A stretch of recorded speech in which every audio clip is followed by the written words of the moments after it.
Hello guys, welcome back to another video where today we are back inside of Subnautica for the final, and I mean, I'm gonna try and make this final. The final hopefully. Did you see that? Look like glitch. Let's see what happens. Oh. That's so weird. Oh, I wanna see what happens to sea glide. Okay, that was weird but cool.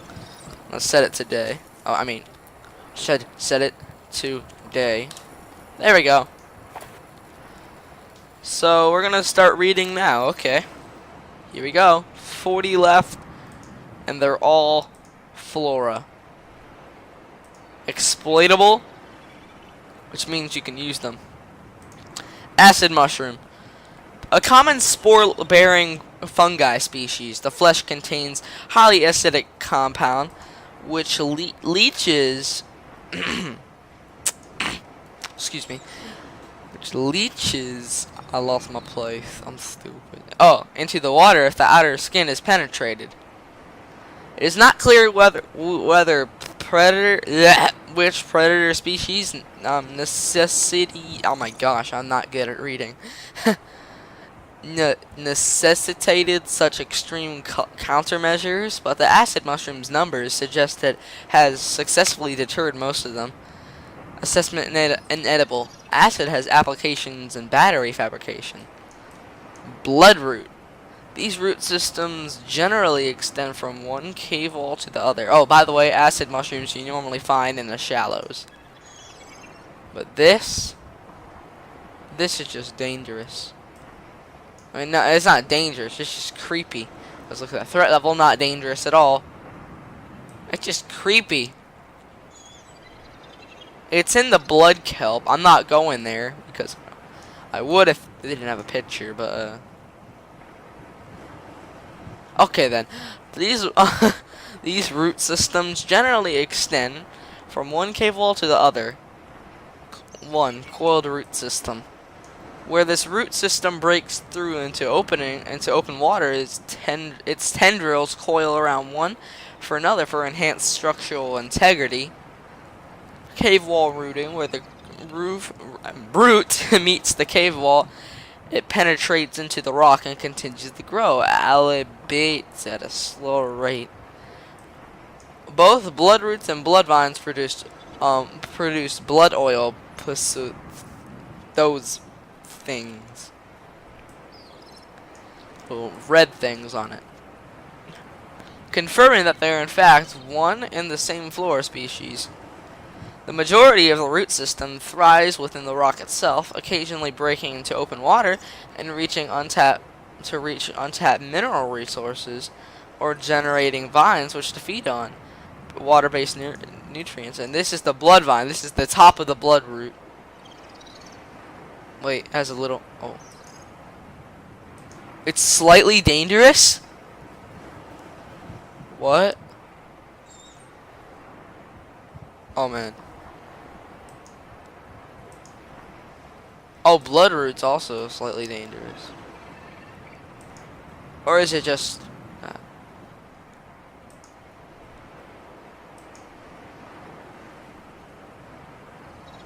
I can't tell. I think this is slightly dangerous, though.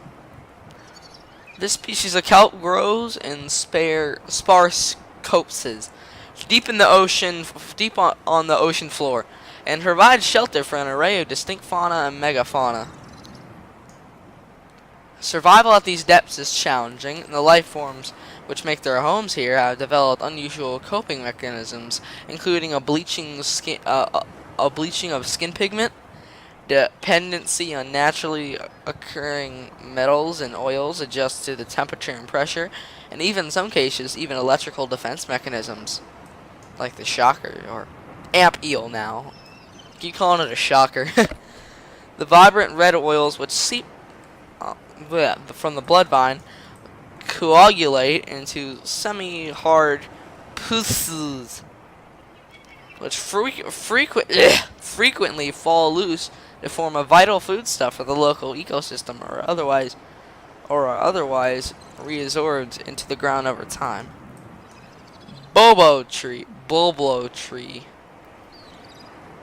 bloblo, bulbo. This is on the islands. A bulb-based flora, which roots in the to the ground and sprouts turquoise leaves. Analysis suggests the sap produced by this plant is poisonous to insects, but it can be harvested and consumed by humans for high water content.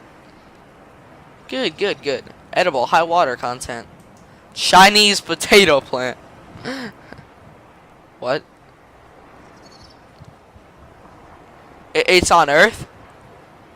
The Chinese potato is common throughout the China territories, where synthetic foods are still stigmatized, and there remain large tracts of arable land which to grow fresh produce.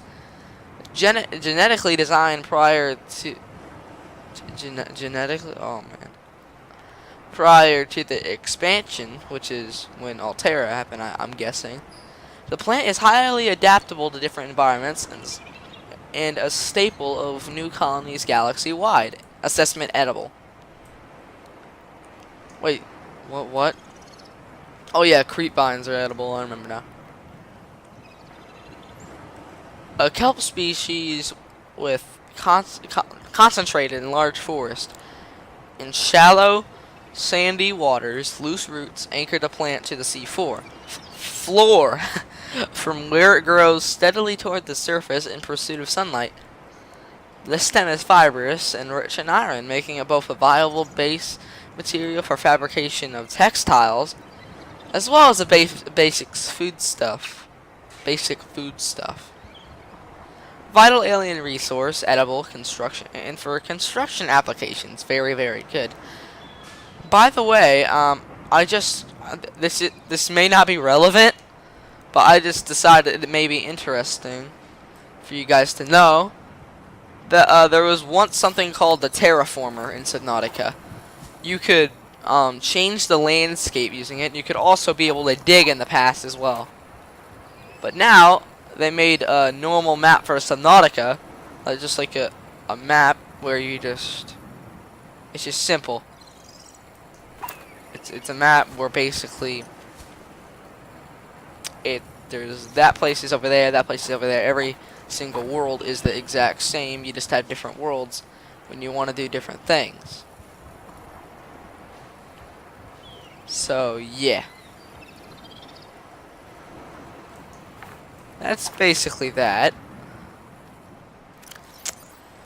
And you could also like add ground, so yeah, it's kind of different now. I don't know why they let you do that, but okay. Creepvine seeds. Mature creepvine plants that have survived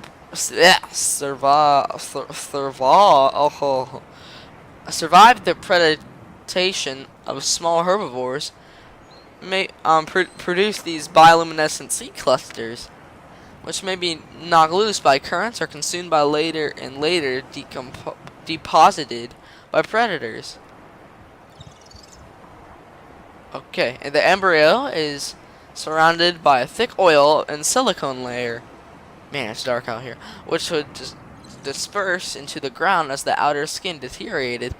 This may provide the seedling with the nutrients it needs to survive the low light conditions in the seabed. Vital alien resource construction applications. Deep shroom. Okay. I've seen these before. I don't really know what they do though. A discolored relative of the acid mushroom adapted to low light conditions. Considerably more acidic than its shallow dwelling cousin. It's more acidic than the acid mushroom? What? It may have applications in advanced fabrication. Can be processed into hydrochloric acid. Okay. Gel sac. These organic structures grow on cave walls. The purple sacs, which arise from the surface, contain low-density gel laced with spores. These burst from time to time, floating towards the surface and attaching to the next rock face they encounter. While the gel sac is still edible, the low density renders it an invaluable advanced construction material. Edible in aerogel construction applications.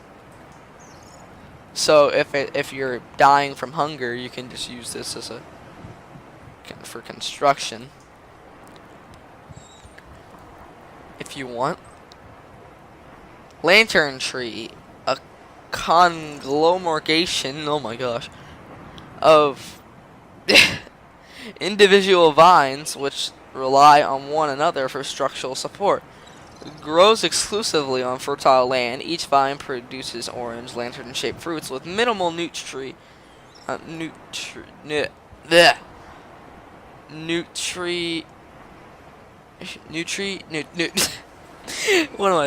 nutrition and hydration value. Edible in an emergency. Like, it's terrible food.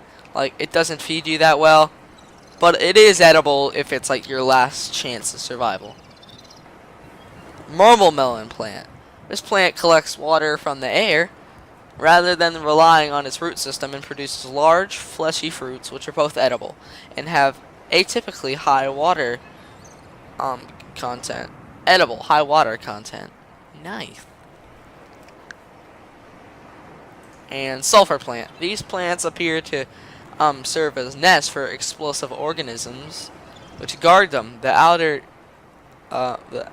petals are undid by the presence of the inhabiting creature, suggesting a complex co-development.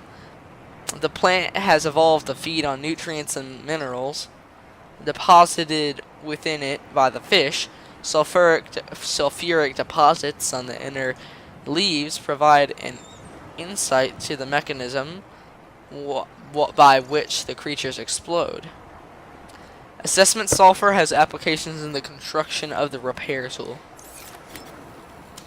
Alright, hold on. I want to show you what a sulfur plant looks like since it doesn't have a picture of it. Alright, let's find a sulfur plant. And by the way, crash fish live inside it. Go back to if you haven't watched one of my other videos, remember, and by the way guys, remember, this video isn't for everyone, so I don't want a whole bunch of hate comments. A whole bunch of hate comments, please. Because, you know, I know this video isn't for everyone, but it's for some people. So, yeah. Man, I'm starting to never be... having the Leviathans around all the time is kind of getting rid of my fear of Leviathans.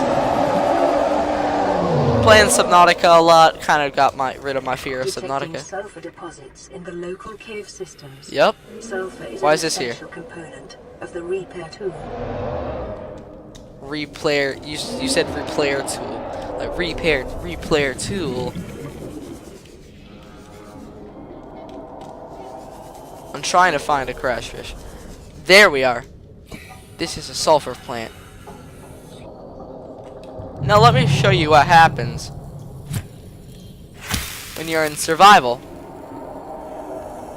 You see the eye inside of it? Survival. This is what happens. Ah! Look at this. See? Happens, and there's some cave sulfur. And that's pretty much that. Creative. There we go. Alright. We can't have all the Leviathans screaming and stuff, so.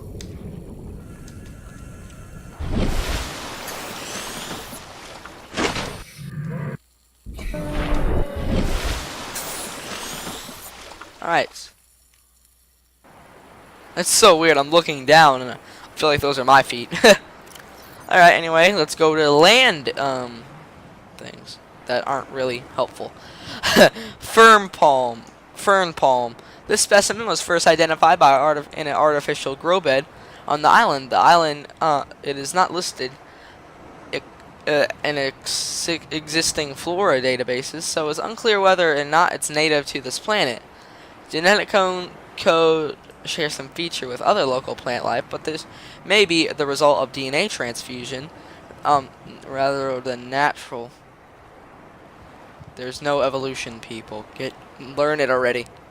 A grub basket, an orange-colored land plant, which usually contains a thick protein-rich sludge at its base. This may suggest a carnivore's life cycle, wherein grubs and insects are attracted to the bright petals and make their way to the center of the plant, but are unable to scale back out the slick inner leaves and are ultimately digested. And so it's basically kind of like a pitfall trap, I think. I think that's what it's called. I'm not 100% sure, but it's a carnivorous plant on Earth. Jaffa cup, a common land fungus found in clusters, grows quickly. Size is limited only by available nutrients in space. Ming plant, a hardy specimen which grows on land. The vase-like trunk protects the root system from predation and self-repairs over time, explaining characteristic cracks on the side. By the way, guys, all these land plants are on the islands. Pink cap, a land-based fungus species with harvestable spores, inedible. Speckled rattler, a brittle land plant containing large spores which generate a characteristic rattle when the plant is shaken. This may act to ward off predators or even encourage predation as a means of spreading the spores. Okay. Volex shrub, a plant with an angular appearance which grows exclusively on land. Wow, we've only been going 16 minutes. I'm surprised. Now we're on to sea already. Oh wow. Anchor pods. These unusual flora specimens. These are found in. By the way, they're found in. I think they're found in sparse reefs. No, they're found in grand reefs. Grand reefs. That's it.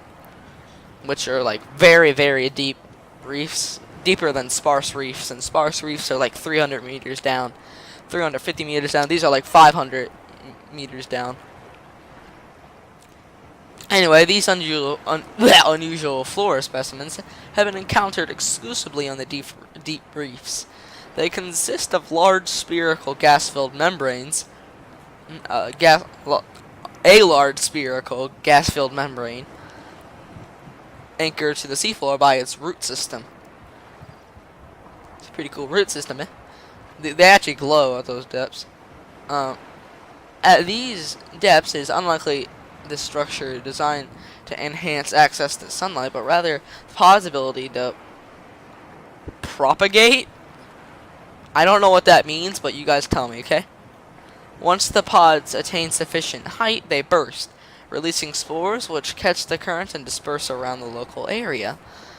So they basically suicide bomb to have babies. To make more anchor pods, okay? Blue palm. The blue palm is a common aquatic plant which thrives on shallower waters with a high exposure to light. The long fronds intercept light before it can reach the smaller flora on the seabed. Wow, that is a lot of underwater plants. Bulb bush. Now these come in different sizes. Okay. Does it? Oh yeah, it tells you the other types. This aquatic species has oh my gosh, it grows in the deep sandy environments, and conserves its hydration levels against relatively extreme external temperatures. The root system can fragment the shale rock it grows on to form a deep anchor point, allowing predators to graze but not easily uproot the entire plant. By the way, guys, if you guys are evolutionists, it just, I'm sorry if I'm not reading it. It's just like, that's against my beliefs, okay, guys? It's just, I mean, it's your choice whether to believe Christ or not. I can't force that upon you, neither would I, because it's your choice. So, make the choice. Make the choice, bro. Well, hold on. Drooping stinger is a plant? Looks like a jellyfish. This grazing will tend to dislodge parts of the plant, and each section is capable growing into a fully formed adult plant, explaining the concentrations of bulb bushes in some parts of the world. Edible in small quantities, high water content. It's edible? Oh man. Cave bush? Okay, a purple luminescent species which grows well on hardy terrain away from sunlight. Crab claw kelp. This is in the Lost River, I think. A blue tip kelp species which tends to grow in or near acidic brine pools on the ocean floor. So I guess that's in the Lost River. I guess that stuff is acidic brine pools. These brine pools are hazardous to most life forms, like me. However, the crab claws adapted by developing a thick and flexible root system, which can withstand the environment and which raises the sensitive blue feeding nodules above the level of the brine. Alright, so I guess the brine is the little square down. Okay. Well, I guess down is the entire square. Oh man. Oh man. This has a pretty high threat level. Drooping stinger. 0 photosynthetic cells detected. Implies carnivorous adaptation to low light environments. Follicles along the tentacles are capable of detecting contact with foreign bodies, triggering an electromagnetic charge in the 600 watt range. Prey is likely paralyzed and consumed over many weeks. Prey, small fish. Assessment avoid. Eye stalk. I think this is in blood kelp, I think? A cave-dwelling tuber dotted with luminescent photosynthetic quote eyes, unquote. These eyes may in some way direct the twisted growth of the stems themselves, possibly in reaction to the other light sources, proximity of cave walls, or other environmental conditions. Ghostweed. This thing is also in the Lost River. It grows exclusively in deep waters, where its pale pigmentation is visible on the fewest wavelengths. Giant bulb bush. This vast plant is centuries old. While it dominates the surrounding area, a complex root system below the surface connects it to other bulb bushes in the area. Nutrient flow within the network suggests the giant bulb has adapted to feed the weaker bushes and keep the forest healthy. Giant cove tree. This thing is in the Lost River. There's only one of them too. A vast tree encountered in the deep cove, and only one of its kind encountered on the planet. The tree, I told you guys, the tree is surrounded by rays grazing on its pink outer leaves. Bark, a hardy, fast-growing bark covers. Oh my goodness, my voice. Okay, covers the outside of the tree. Minuscule organisms inhabit the notches in the surface. Interesting. Ghost leviathan eggs. The tree's branches are wrapped around a number of maturing eggs. Wait, what? No, belonging to the species designated ghost leviathan, or I like to call it the phantom leviathan. It was almost named that. I like the word phantom better than ghost, so this is me. That's just me. I don't know. This tree appears to be an ancient nesting ground. The eggs were laid when the tree was young, and now the branches protect and grow with them as they await the right conditions to hatch. Let's hope those conditions never come. Jelly shroom, a unique life. Well, this is in the jelly shroom habitat, of course, or biome. Look, watch out, crab snakes hiding them. The life form unique to a microcosm located in a cave system deep within the grassy plateaus, where a high concentration of carnivorous life forms ward off smaller predators. Consists of a high a tough trunk-like base, which from which grows a fragile purple membrane. Membrane structure suggests vulnerability to predation. Evidence thereof is lacking. Unknown defense mechanisms, possible symbiotic relationship, predators none identified. Membrane tree. I don't know where this is, but I don't remember even seeing this at all. But okay. This entity defies neat categorization. It consists of more than one coral species working in tandem to create an insulated microcosm growing on basalt rock and the Grand Reefs. Though homeostatic, whatever that means, conditions within are considerably warmer and more dense than microbial life in than the outside environment. And the bright purple fauna inside will likely die off quickly if exposed. Redwort. The common plant adaptable to many different environments. The redwort is a stable part of the diet of many smaller herbivores. Now let me just make sure.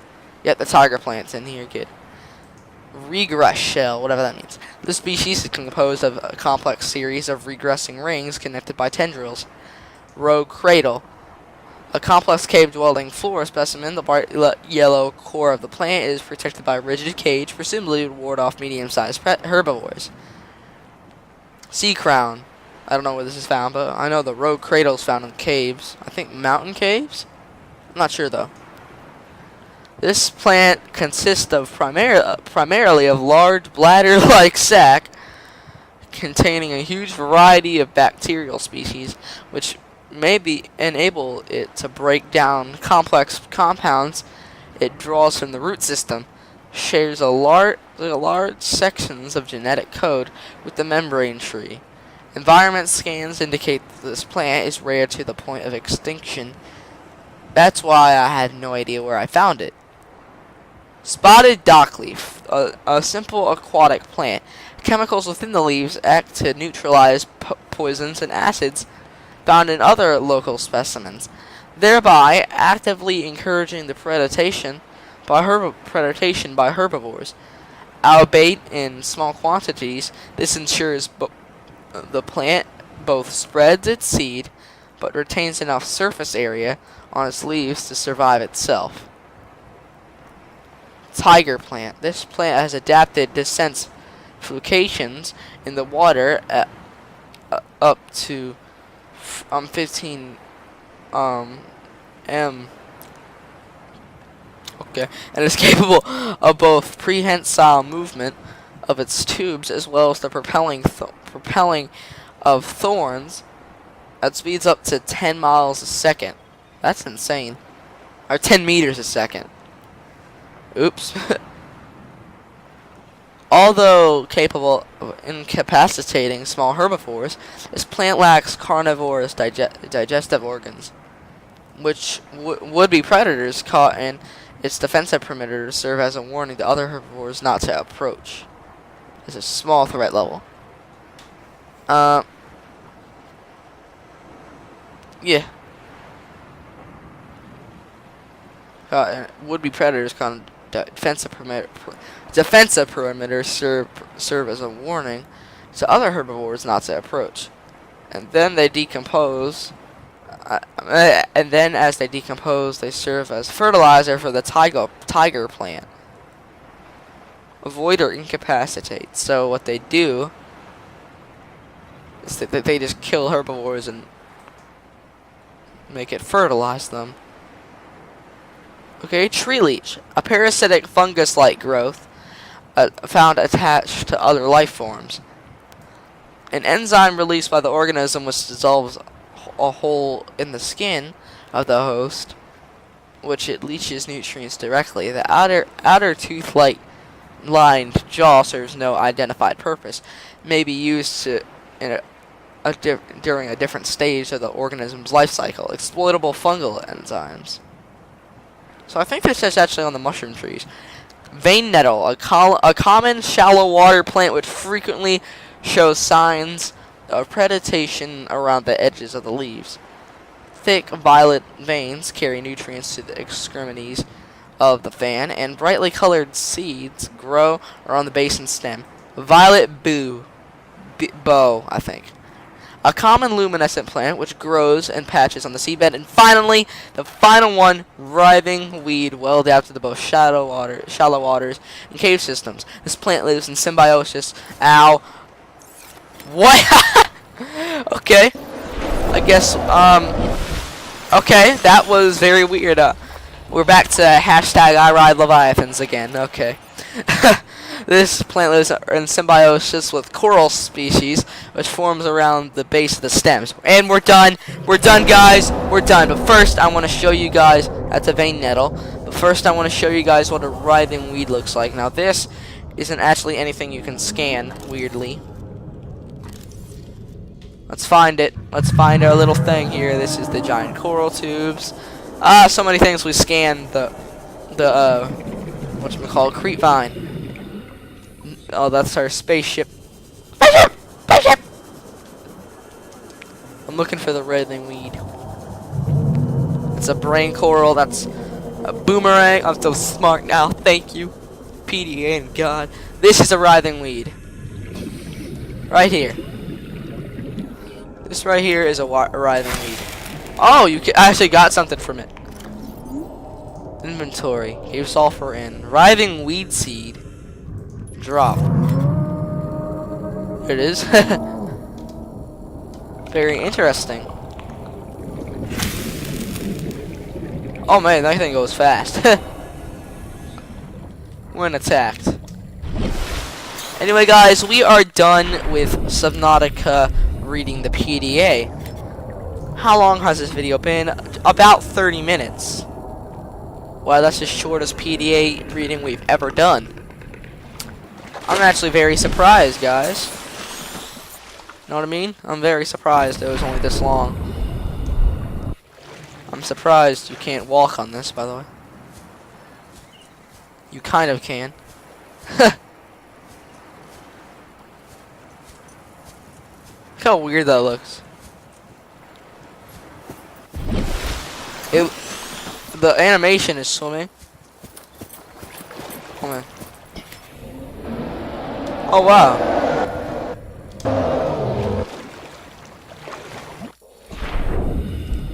Oh jeez. Oh. I just thought like I sprinted on.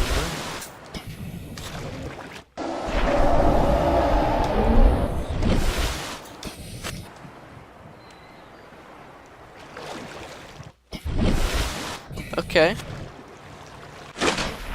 Interesting. Alright guys, now we're gonna finish this off with a giant jump. Oh, you know what? Okay. Where is it? Oh, there's my air bladder. We're gonna finish this off real quick. Go to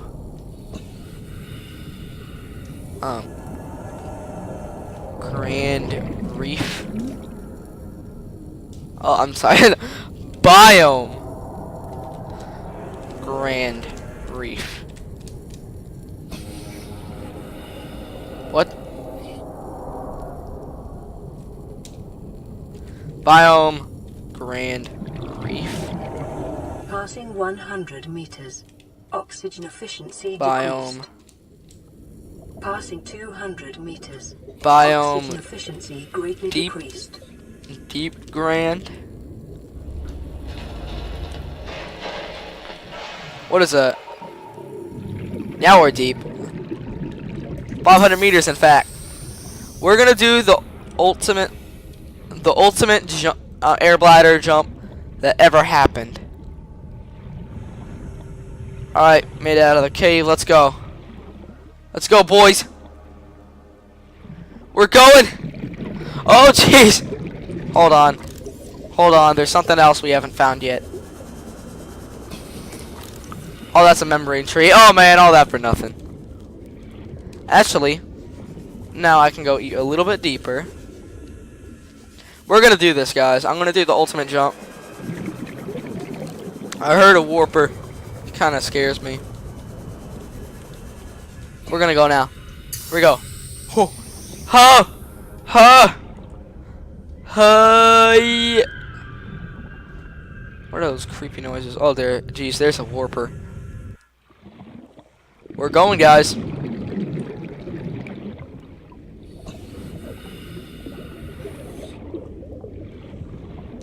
Yeah, we're going pretty fast.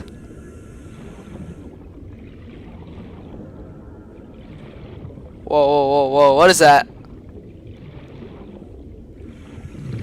Are we under an island?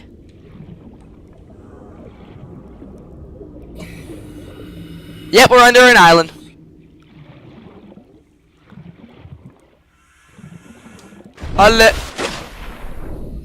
Wow. That was just fantastic. Not. What was that?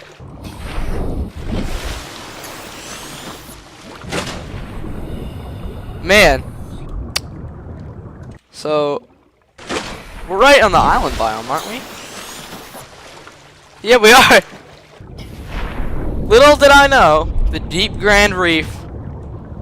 The Grand Reef is right under the island. Whoa, what happened there?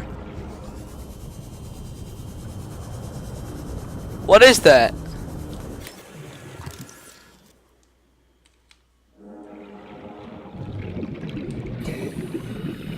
It's falling off. What's that?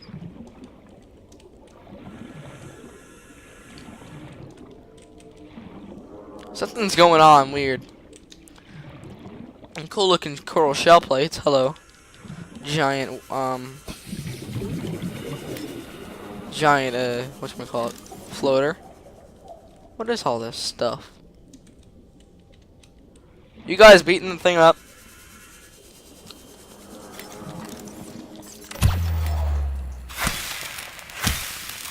I can't even attack it. Anyway. Well, that's the end of the video, guys. Okay. I think. So, if you did enjoy this video, please subscribe and consider subscribing and liking, subscribing to my channel and liking the video, and also check out Phantom Hunter 176, the Chazman, and Ultra Screen Boss. Thank you guys. See you later. Bye bye. Oh my gosh. Okay.